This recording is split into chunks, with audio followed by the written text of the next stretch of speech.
Hey, weirdos. I'm Alina. I'm Ash. And this is Morbid. I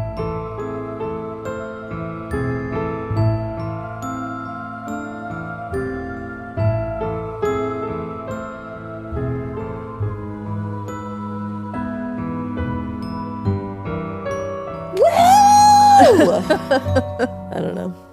It's morning. Morbid in the morning. Guys, I'm so tired. I stayed up all night last night. Elena and Deb came over and we were watching that Sherri Papini documentary. I know, it was a good one. It was good. And then you guys left before the last episode finished. And I said, fuck this, I'm finishing it. It was too late. So I finished that.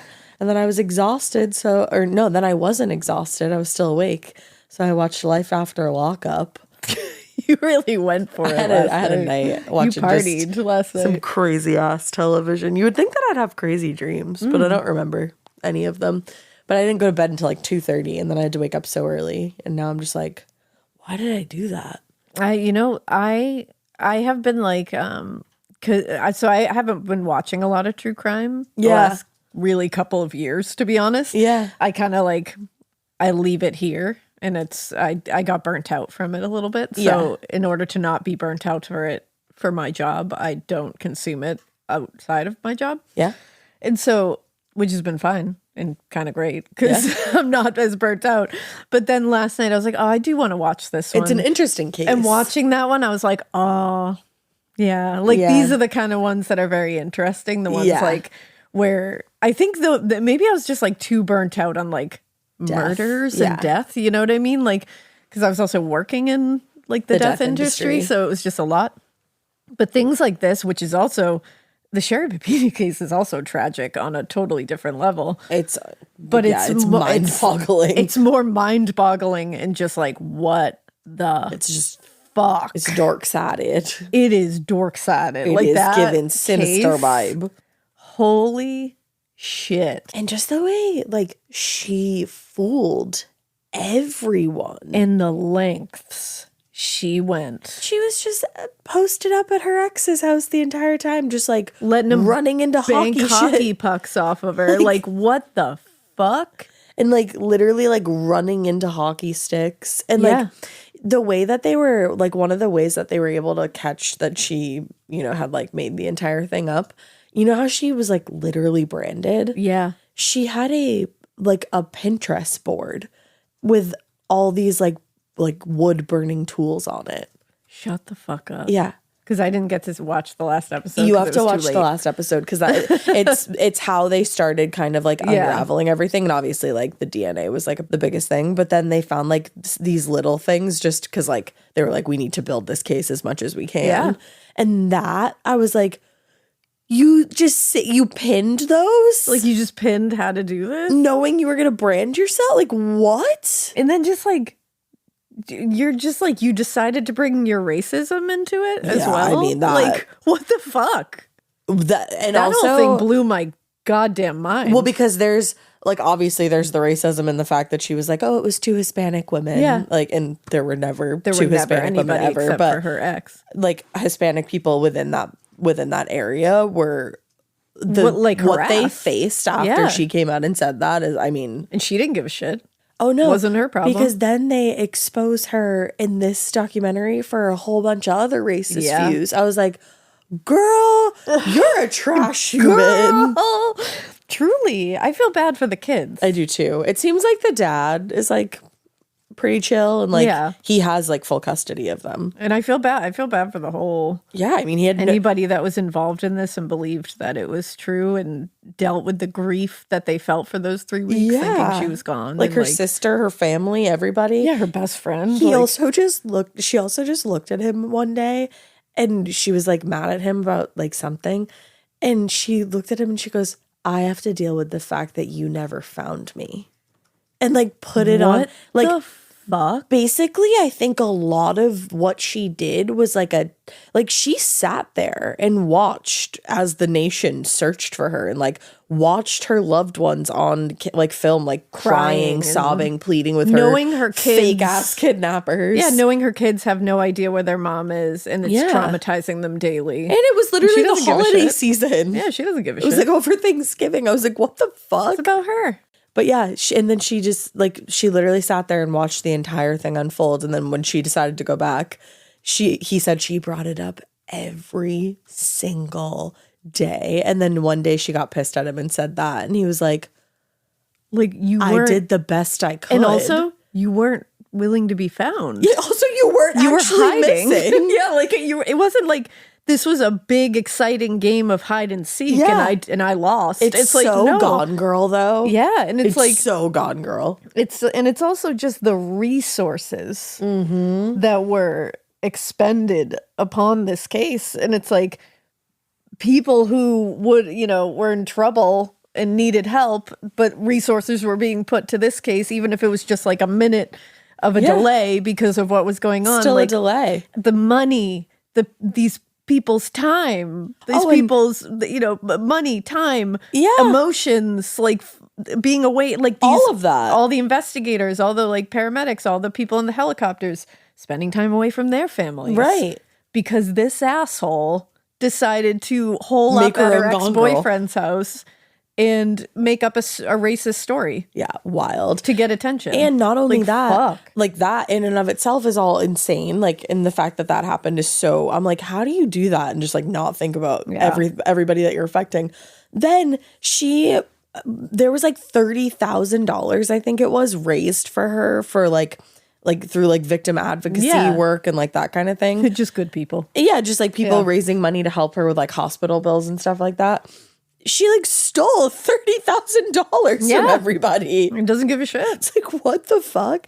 And then she also, the girl that went missing, like, I think it was like a few years before Sherri like staged her own abduction, Tara Smith. They like went to high school at the same time, and people were like drawing a lot of parallels because they're like both blonde women. They look a lot alike. Yeah, they're like, that's weird. Yeah. She went to Tara's family and sat down with them and like talked to them about like everything that she had quote unquote gone through. That's the deepest kind of psychopath I've ever heard. Like sat there in front of a girl who actually went missing and was never found. Her family claiming that you know what the experience is she's like. experiencing or that she did experience. And like her husband actually thought that he could like somewhat relate to these people because like he had thought he had gone through a similar experience and very much like kind of did in a way. Yeah. And he was in an interview on the documentary and he was like, I can't believe she knew. And put him in that position. And literally put me in this position to go stand in. Like, we were in those people's home. Yeah, like I feel like an idiot now. Yeah. Fucking wild. You guys, it's The Perfect Wife on Hulu.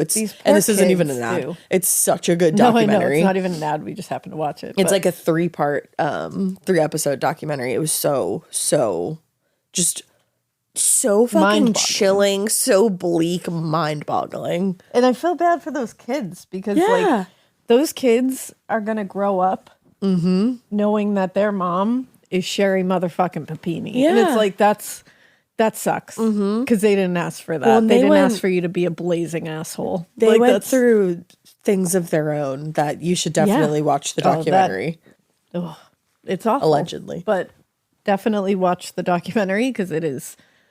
Whew. Yeah. It was a wild one. It was for sure. It was a wild one to jump into after a while. Yeah. So I highly recommend it. But now that we've gotten through that, we're going to continue with part 2 of Peter Manuel. True crime all the time, except outside of this room.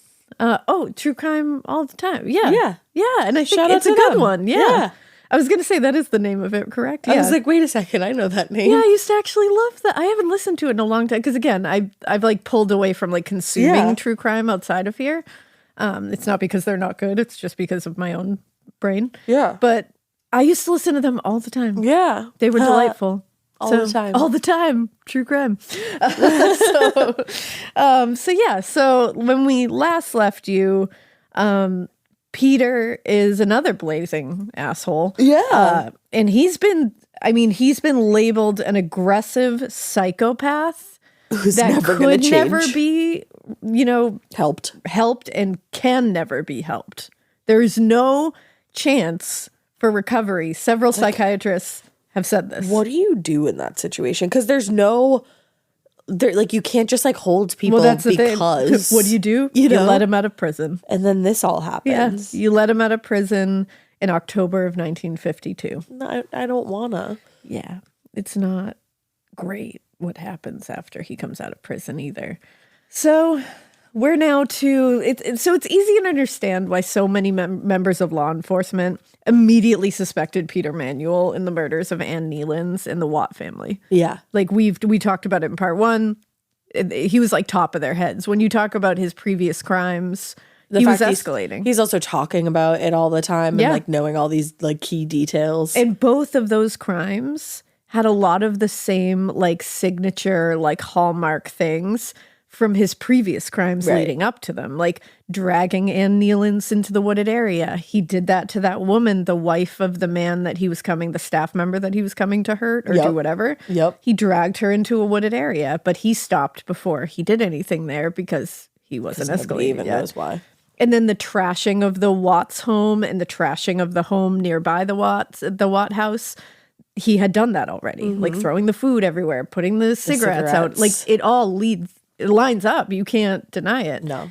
Now, but unfortunately, Peter at this point had evolved into, for lack of a better word, a better and smarter criminal at this point. Because like I said before, he was just not, he was a dumbass before. Yeah. So he left a ton of evidence. He would always get caught. He had evolved, unfortunately, and he had evolved into a more cunning criminal. And so detectives, detectives were able to build really strong cases against him really quick. Right. But now it's becoming harder and harder. They can't get anything on him. And his dad keeps giving him an alibi. Yes. After his release from Barlinnie, Manuel wasted no time getting back to his criminal ways, and he was going to go bigger than ever. No. And he set into motion a horrifying series of events that fortunately in the end would eventually lead to his downfall, but it's fucking terrible that all of this had to happen for it to happen, because it should have happened a long time ago. Now, on the morning of December 9th, police responded to a call. And this was a strange call. It was a call about an abandoned taxi out in the moors in Newcastle on Tyne. I looked it up. I think that's how you say it. Newcastle on Tyne. Okay. So abandoned taxi on the moors. Random. So they're like, it's probably not good. So when they come to the area, they find that the driver's door was wide open. So they go and look and they see that there is a considerable amount of blood in this taxi. Oh, no. And it wasn't until hours later that they finally discovered that the driver, 36-year-old Sidney Dunn, who was a man, laying face down about 150 yards away in a big bunch of heather, this big bush. And they found that his throat had been cut and he had been shot in the head. Oh my God. So it was very violent, very violent. Now, normally investigators would say, okay, this is fucking terrible and very violent, but it looks like it's a very violent botched robbery. Probably he's a taxi driver, he's got money on him. Yeah. But Dunn's wallet was still in his pocket, and the money from his fares still in there. All still there. Nothing was taken. What? So whoever had killed Sidney Dunn had not done it for money. Right. They didn't take a dime. Right. From the beginning, the investigation into this murder was really like an uphill slog. In addition to the heavy rain and snowfall that was really making it really difficult to process the crime scene, there wasn't really any evidence to be collected anyways, and there was no leads. So they were just working from like zero. Right. And they just couldn't move to one. Like they couldn't get anywhere.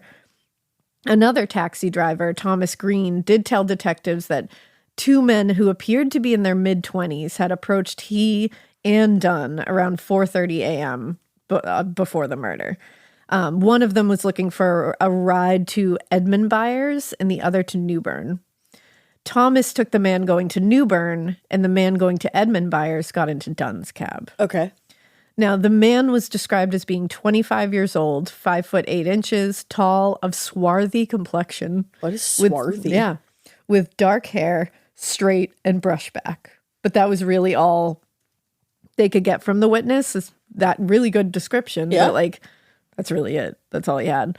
So by the end of December, detectives had become so desperate for information that they resorted to actually boots on the ground, door to door with questionnaire in hand to hope that Someone in the neighborhood near the moors maybe heard something, saw something, anything.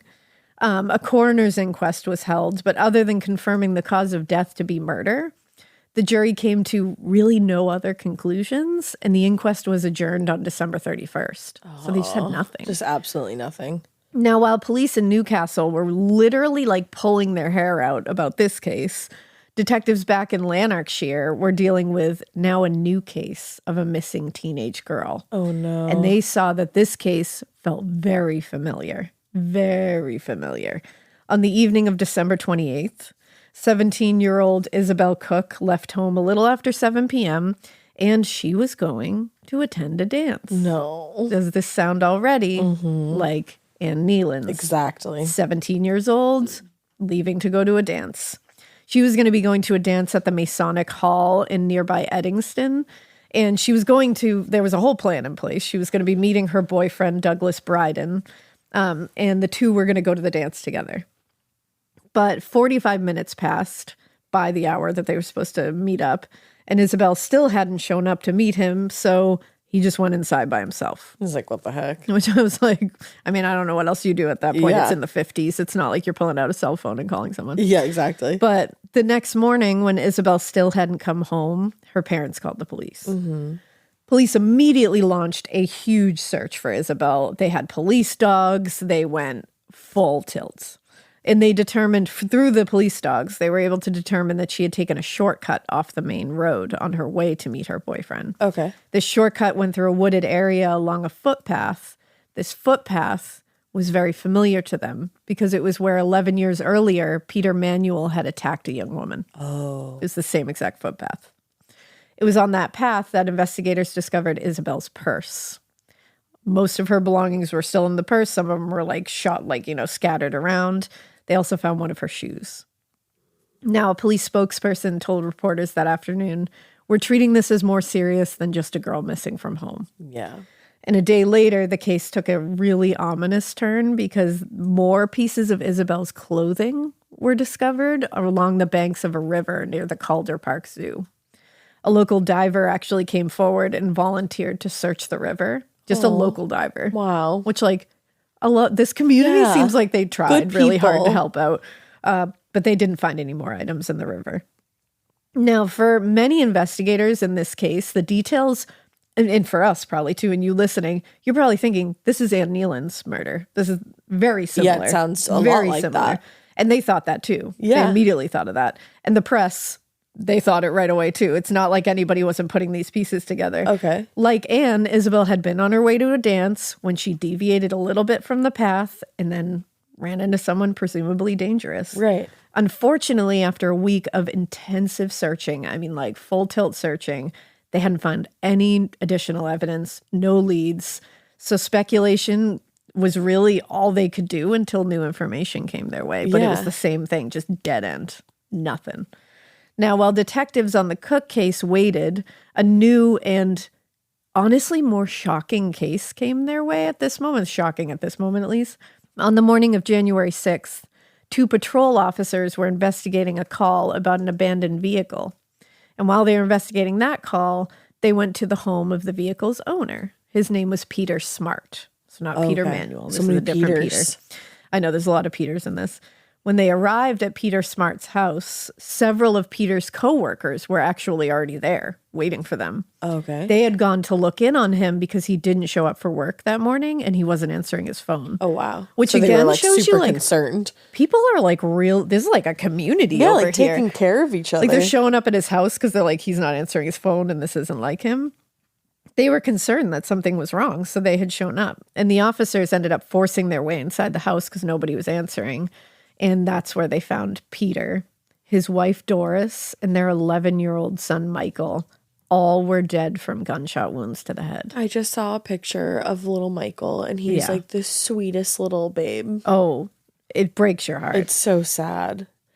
He had no true victim profile whatsoever. It was whole families and young women. Yeah. So anybody. But then also Sidney Dunn, who was in his 30s and a man. Right. To just no rhyme or reason. And it's also why did you kill anybody? But why did you kill Sidney Dunn too? Like, yeah. You didn't take his car or anything. Like, what the fuck? Just to kill. But it's the same with everybody. Right. It's like, you're not taking anything. With the women, it seems, and we'll get into it as much as we can because he doesn't really get into it. But there is some sexual element there that we've discussed in part 1 with the like hiking up the skirts and pulling down the pants, right? And displaying in certain ways. Yeah, there's definitely a sexual element. He was just never willing to explain it. But there was a point when, there's sexual assault involved in a lot of these. And also there was during his escalation period, the wife of that staff member at the school that he ran away from, he was fully intending to rape her. Yeah, when he dragged her out into the woods, he just stopped. Yeah. So like the disappearance of Isabelle Cook, the murder of the Smart family, like we're probably thinking, immediately called into mind a different murder. Yeah. It was the murders of Marion and Vivian Watt and Margaret Brown the previous year. The Watt family, it was like a direct pair. It was like Anne Nealon's Isabelle Cook. Watt family, Smart family. It's like he's paralleling. So each member of the family, like the Watt family, had appeared to be asleep when they were shot in the head at point blank range. Oh, God. That's the other thing. And given that many of the valuable items they had in the house were in plain fucking sight, robbery was definitely not the motive. He had not taken anything. Not anything of value. He takes things, but nothing of value. Like little trinkets. It's like more for trophy. him. He doesn't go and sell it. Yeah. It's his shit. And did he trash this house? He did. He trashed the house. Superintendent Murdo McKenzie told reporters during a press conference, there is no sign of the house being broken into. Huh. Yeah. And McKenzie also noted that no gun had been found in the house, so they ruled out a murder-suicide immediately because it's a family annihilation. You have to. The coroner estimated that all 3 had been murdered in the early hours of New Year's Day. And according to the neighbors, the Smarts had been planning to visit family that day. So no one really thought it was odd when Peter Smart's car wasn't in the driveway. Right. And the curtains in the house were all drawn. What was odd, though, was that in the days after that, the curtains in the front windows changed positions several times over the course of several days. That means whoever, who they didn't know at the time, but whoever killed the Smarts had come back to the house or stayed in the house for several days. Oh, I hate that. I have chills. And that's between the murders on January 1st and the discovery of the bodies on January 6th. So like almost a full week. What the fuck? Later, after Peter Manuel's trial, investigators learned that someone had tried to break into the home of John McMunn and his wife, the neighbors who lived just a little ways away from the Smarts. Oh, God. In the early hours of January 4th. So he had killed the Smart family on January 1st. By January 4th, he was trying to break into one of their neighbors' house, a family, to kill them as well. Which is so similar to what he had done in the previous thing, except that family wasn't home. Yep. And this time, Mrs. McMunn woke up in the middle of the night to find a man looking at her through their bedroom window trying to break in. Shut the fuck up. Luckily, she sat up, and honestly, everybody should do this if you ever see somebody trying to break into your house. She sat up and screamed for her husband to get the guns. Yeah. Like she said out loud, like, get the guns. Good. And he got the fuck out of there because he was like, well, shit, I don't want to be in a firefight. Oh my God. I'm just picturing that is so fucking waking terrifying. Up and seeing a man outside your bedroom window trying to break in. Goodbye. Oh my God. Fuck that. Like, thank goodness she had the foresight to be like, get the guns. Because I feel like that's something most intruders don't want to hear. Yeah. So it's like, but what the fuck? And thank goodness she did it. Yeah. Her whole family would have been gone. And thank God he wasn't like brazen, because obviously he had a gun too. Yeah. Like, and thank goodness she woke up. I don't think he liked when they woke up. Yeah. He liked them in a vulnerable position where he could put the gun against their head and do it. Oh my God, that's so fucking scary. But he fled, and it was only after he had been executed that the McMunns confirmed that the man they saw through their window was Peter Manuel. Damn. Yeah. And you said executed. Did you mean to say arrested? No, he got executed later. Oh, okay. I was like, no.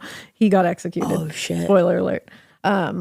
So since his release from Barlinnie in November, detectives had been keeping an eye on Peter Manuel. He was under close surveillance. Yeah. DCI William Munsey, who had arrested Manuel several years earlier for the housebreaking, was assigned to lead the investigation into Isabelle Cook's disappearance.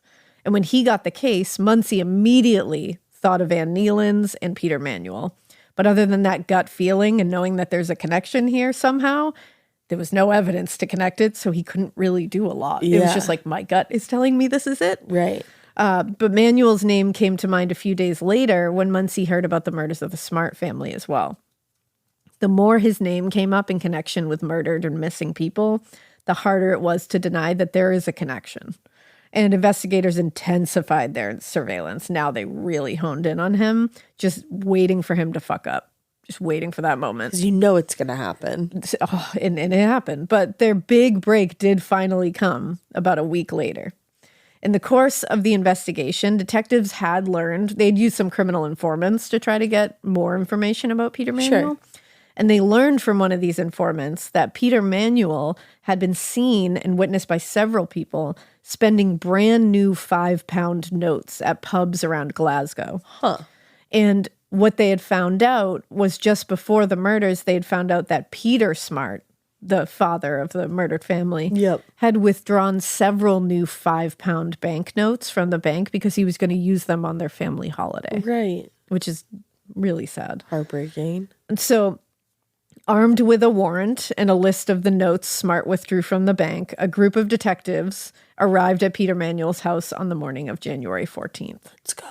Now, Peter's father, Samuel, answered the door, and Detective Superintendent Alex Brown handed him a copy of the search warrant and explained that they were looking for any 5-pound notes, they were looking for keys, and any other evidence potentially taken from the Smart home.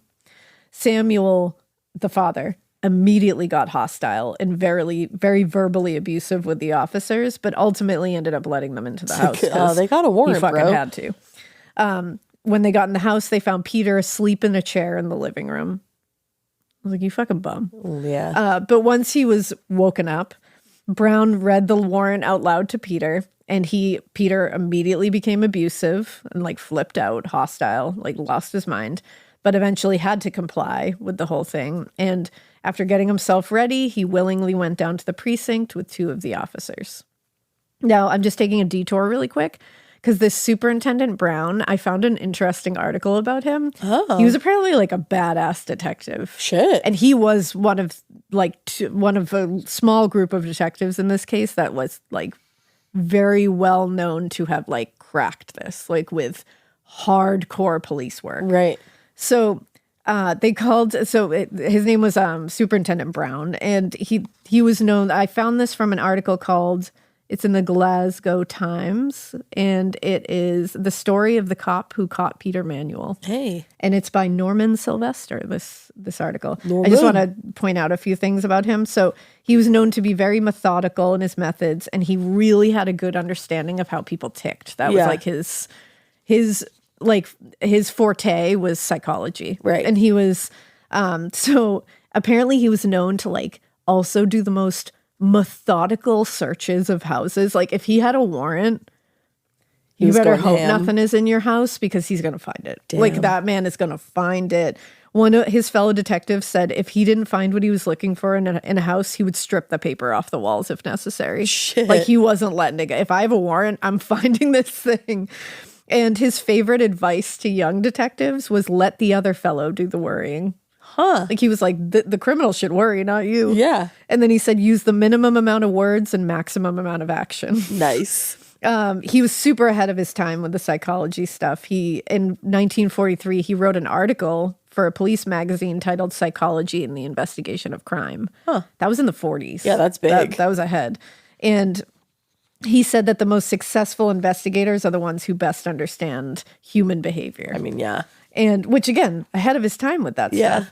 And apparently when he was investigating the Peter Manuel case, he set up an office in the Bothwell police station, and he set up a bed. He literally had it installed in the police station because he said he wanted to be on call and ready to jump into action at any given moment to get this guy. Damn. Or if any new information came up, he wanted to be able to just pop out of bed and just off he goes.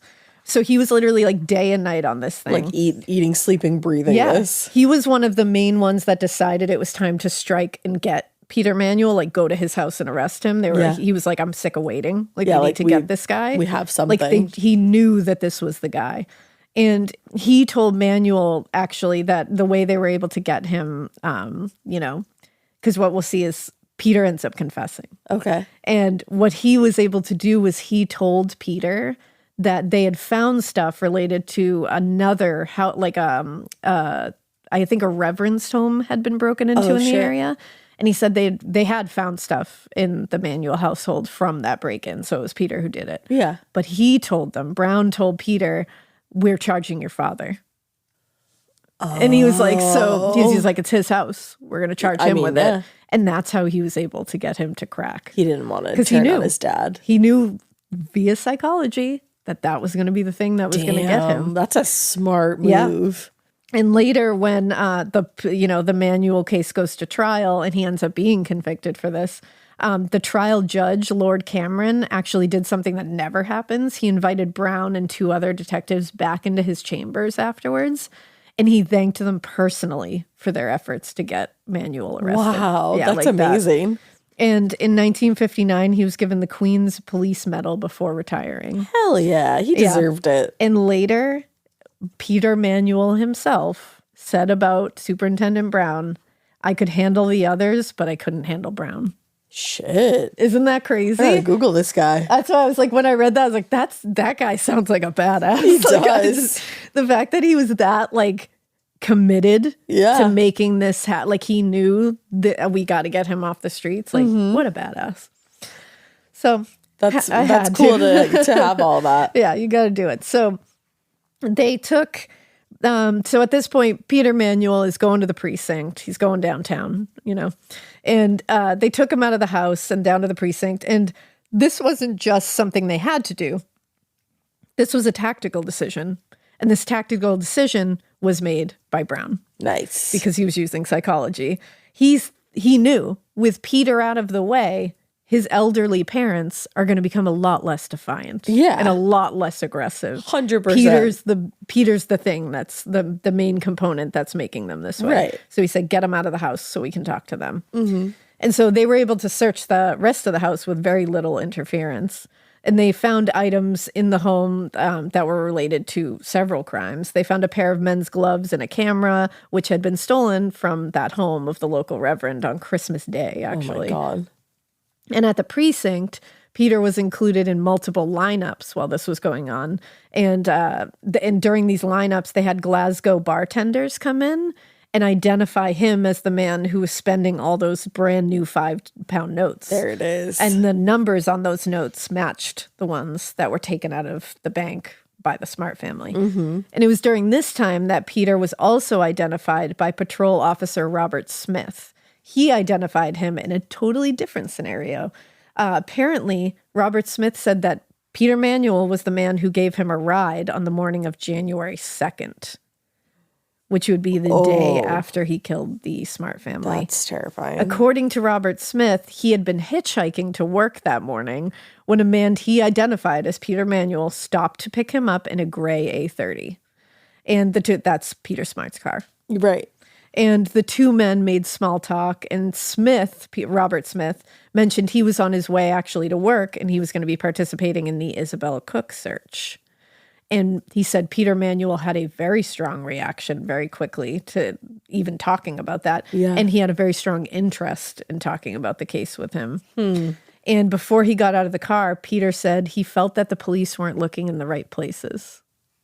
He's so gross. Oh, and just the fact that he's driving around this man's car, like how fucking brazen. He is driving around this man's car, knowing he's going to go back to their house and spend time there. And then talking to a man about a murder he committed. About a case of a young woman that he murdered. And he's like, still missing. In the right and he's direction. telling him, like, you're not looking in the right places. And they places. still haven't found her. And they still haven't found her. Oh, God. Now, Peter Manuel has been pretty good up until this point at like avoiding authorities, especially since he's inserting himself into the fucking investigation at this point. Yeah. And so it does seem like at this point you're like, you're getting fucking sloppy. Right. But I think he just was. I think it's like you can't hang on to this kind of shit for that long. No. Nobody can. No. Like he's too brazen and he's going so hard so fast that there's no way he could keep up with this. And the evidence around him seemed to be piling up at this point. And detectives were beginning to make connections between Peter Manuel and several open murder cases in the area.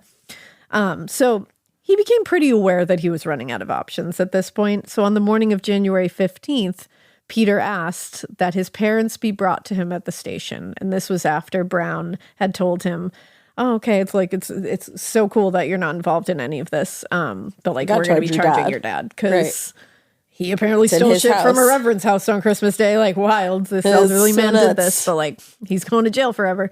And so he said so Peter told detectives, after I have told my parents and made a clean breast of it to them, you can take them away and I will clear everything up for you. Okay. And he said, and I will take you to where the girl Cook is buried. So apparently he sobbed and confessed to his parents that he had killed Ann Nealons, Marion and Vivian Watt, Margaret Brown, Isabelle Cook, and all 3 members of the Smart family. What the fuck? So at this point, everyone's aware of Peter Manuel and who he is and his history as a compulsive pathological liar. Right. So the prosecutor was like, we believe you, actually. He probably did that.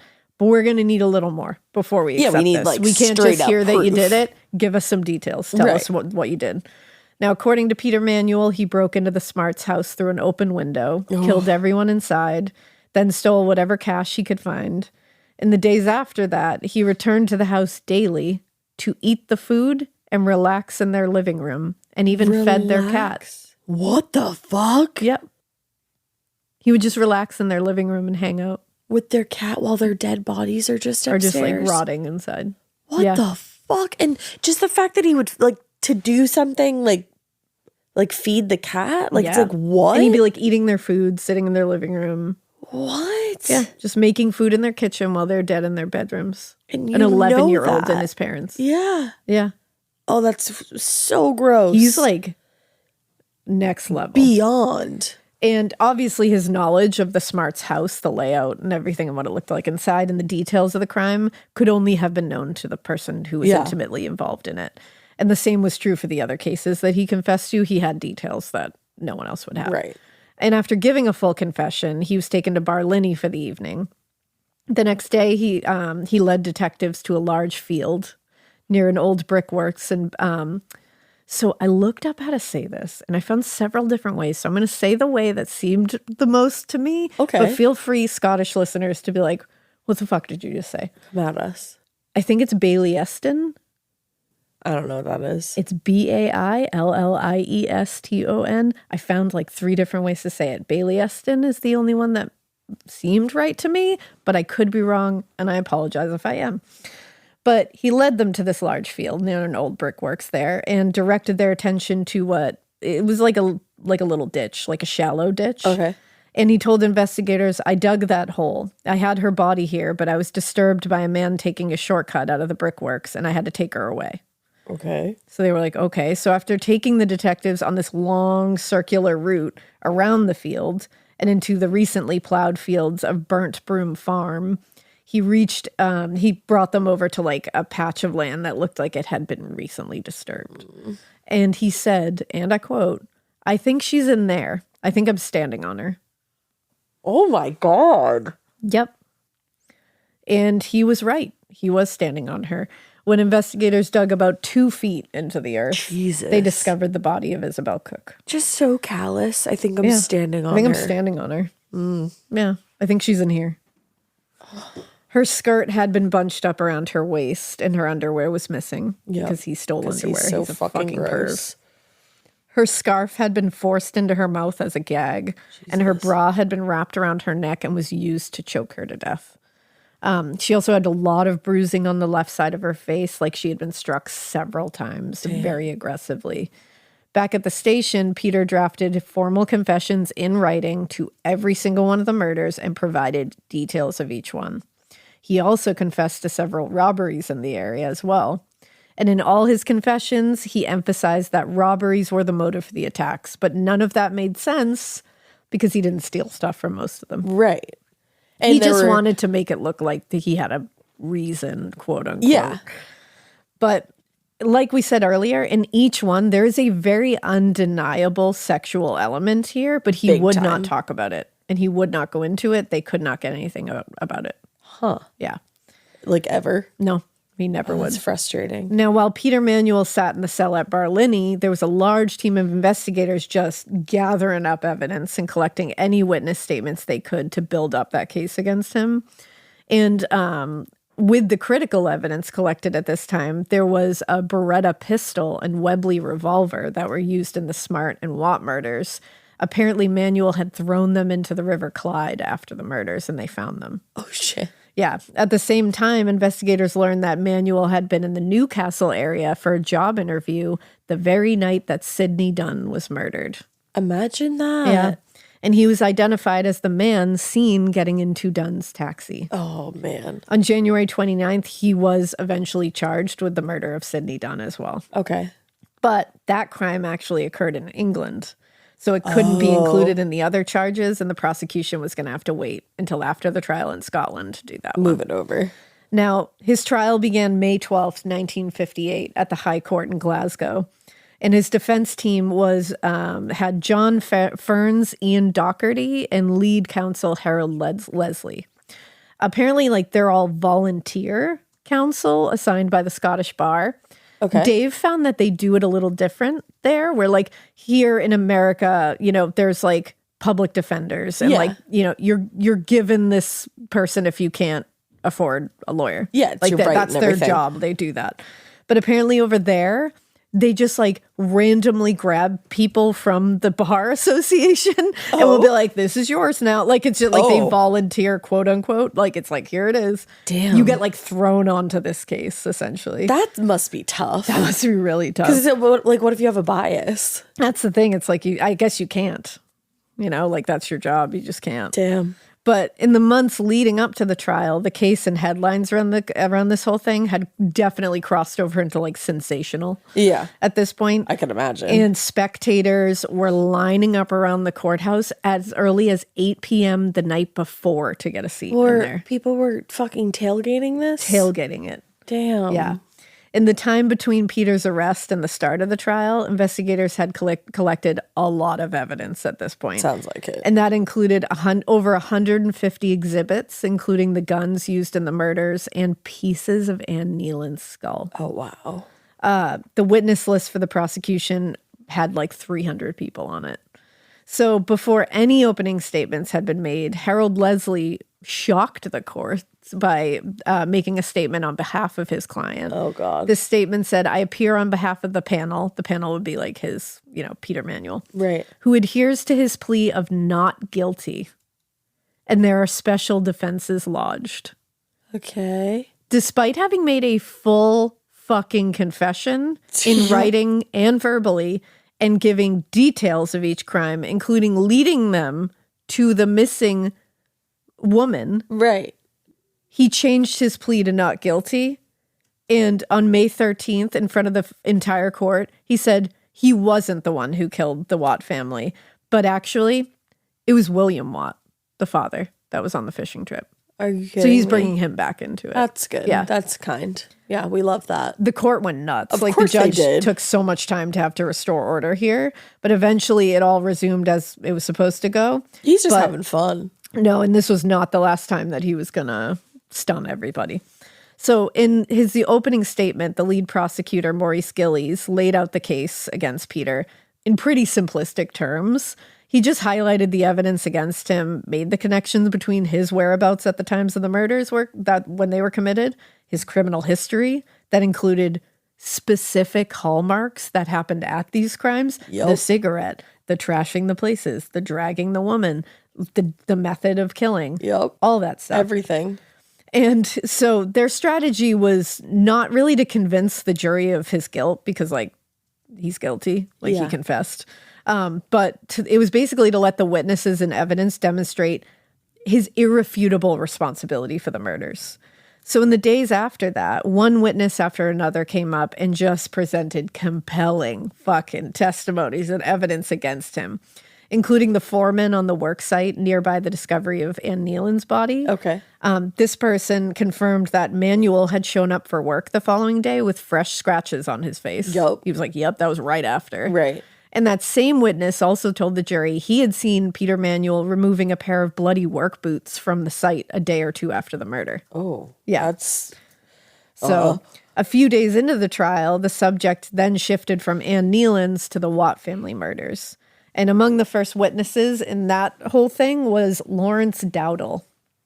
This was William Watt's lawyer at the time of the murders. And he was the guy who Peter Manuel was sending letters to, claiming William Watt was innocent.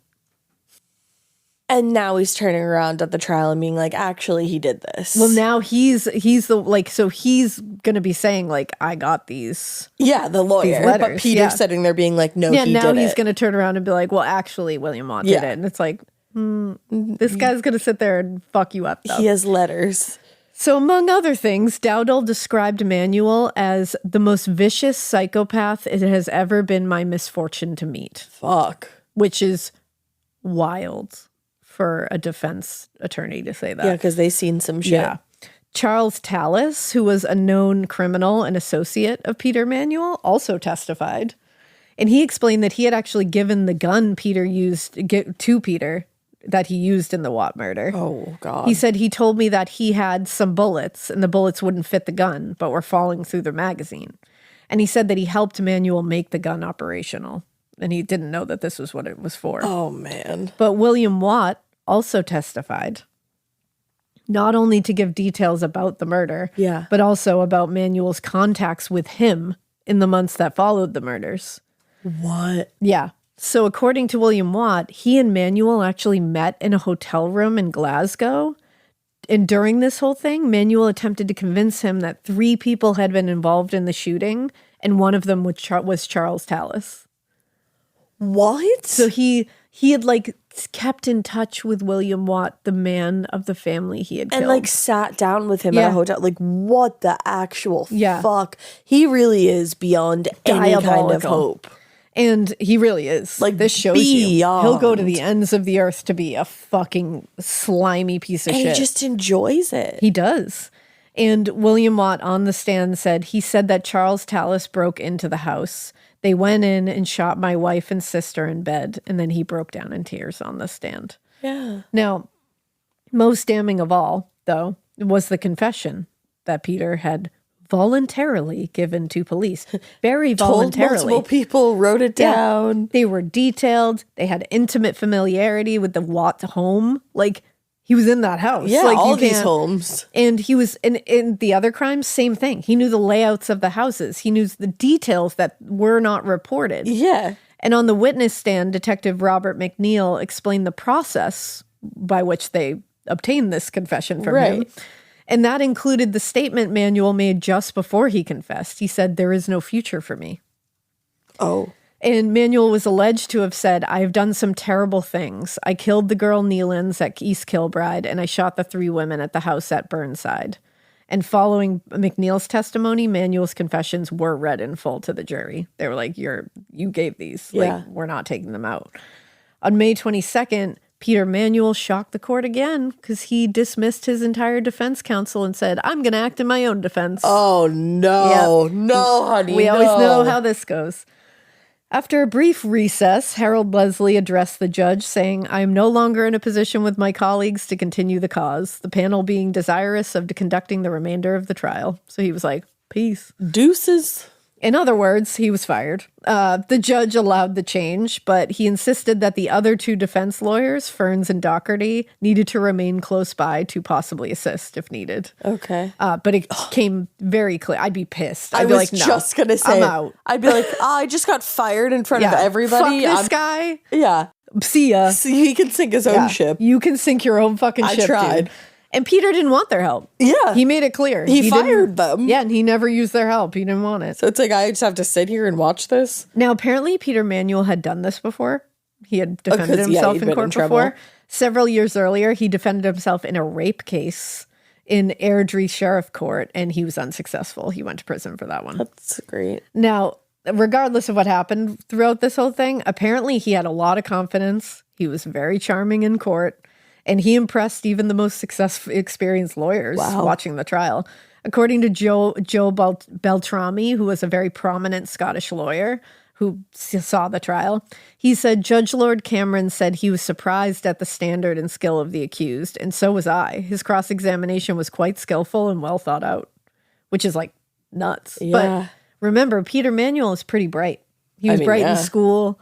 He just didn't apply himself. Yeah, but he was very bright. Sounds like Ted Bundy. Yeah. Now, confident or not, the prosecution's case against Manuel was just too strong. Yeah. They had built a considerable amount of evidence. He literally led them to a body. Yeah, it was very compelling. They didn't need to do a whole lot. But Peter Manuel's defense, on the other hand, was, I didn't do it.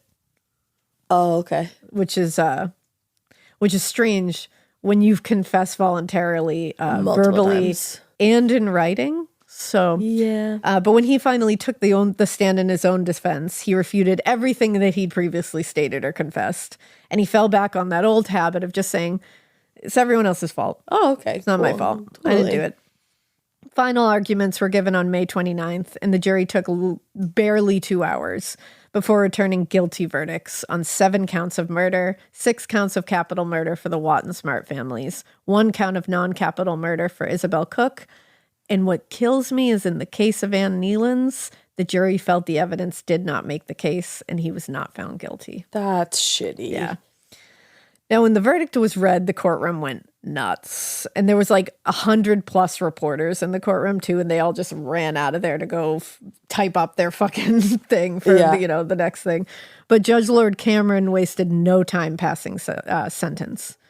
He said, the sentence of this court is that you be taken from this place to the prison of Barlinnie, Glasgow, therein to be detained until the 19th day of June next, and upon that day, in the said prison of Barlinnie, Glasgow, and between the hours of 8 and 10 o'clock, you suffer death by hanging, which is pronounced for doom. Fuck. Which is pronounced for doom? I'm like, damn, you guys know. They got that good shit. You have a grasp on that language. Like, it just, you know how to make it like dun dun dun. Yeah. After passing the sentence, Lord Cameron just dismissed the jury, adjourned the court, and refused Peter Manuel the opportunity to make a statement. Was literally like, shut the fuck up. You've talked enough. Yeah. So for several years, the crimes of Peter Manuel captivated the attention of the public across UK. Yeah. I mean, they were, who wouldn't be? Right. But once the trial ended and everybody was kind of satisfied, he had been sentenced, he had been, found guilty, everything. He got what he deserved. Attention kind of like shifted away. So other stuff was happening. So they just kind of were like, fuck Peter Manuel, bye. Yeah.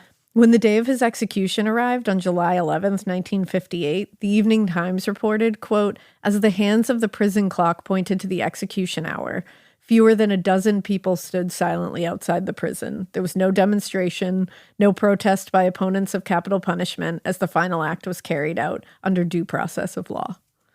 At 8 a.m., the executioner pulled the lever, down he went. He was gone, hanged to death, and the people of Scotland were finally free of the beast of Birkenshaw. Damn. Fuck Peter. Just the fact that less than 12 people were outside. Nobody gave a shit anymore. Yeah, you were They didn't horrible. even need to see him die. They were just like, whatever. Deuces. You're gone, you stupid bitch. Oh, what a case, though. Yeah. It's just the fact that it's like, there's no reason for murder ever, but his was specifically so senseless and no victim profile, no, just like killed to kill. Yeah. It was... His crimes were so fucking senseless and so brutal. Yeah. And like you said, like the fact that he didn't have a victim profile. It's always just freaky. Like it was like a Richard Ramirez. Yes. How nobody was safe. Yeah, like the break-ins. He would go after couples, kids, women, men, families. Like, didn't matter who you were, where you were, what was going on. If he could get you, he was going to get you. And it's like... So scary. That's so scary. Yeah. And that McLeod source that I was talking about in the first part and this one is Peter Manuel Serial Killer. And it's by Hector McLeod. And we'll link it, obviously, in the sources. But we used it a lot. But, yeah, it's a wild case. And one of Scotland's worst serial killers. I mean, yeah. Yeah. He was a lot. And Scottish listeners, let me know if I said Ballyeston correctly. Or Ballyeston, I think I think you had said Ballyeston. Yeah. I hope I did. Feels Scottish. It felt good. I'm just thinking Bailey's. Bailey. Yeah, Bailey's from a Eston. shoe. So we'll see. But yeah, horrible, horrible case. Yeah. But he got his in the end. Yeah. Yeah. And with that, we hope you keep listening. And we hope you keep it weird. But not so weird that you break into people's homes and kill them because, whoa. Because what that's the fuck? Horrible. Yeah.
Oh my god.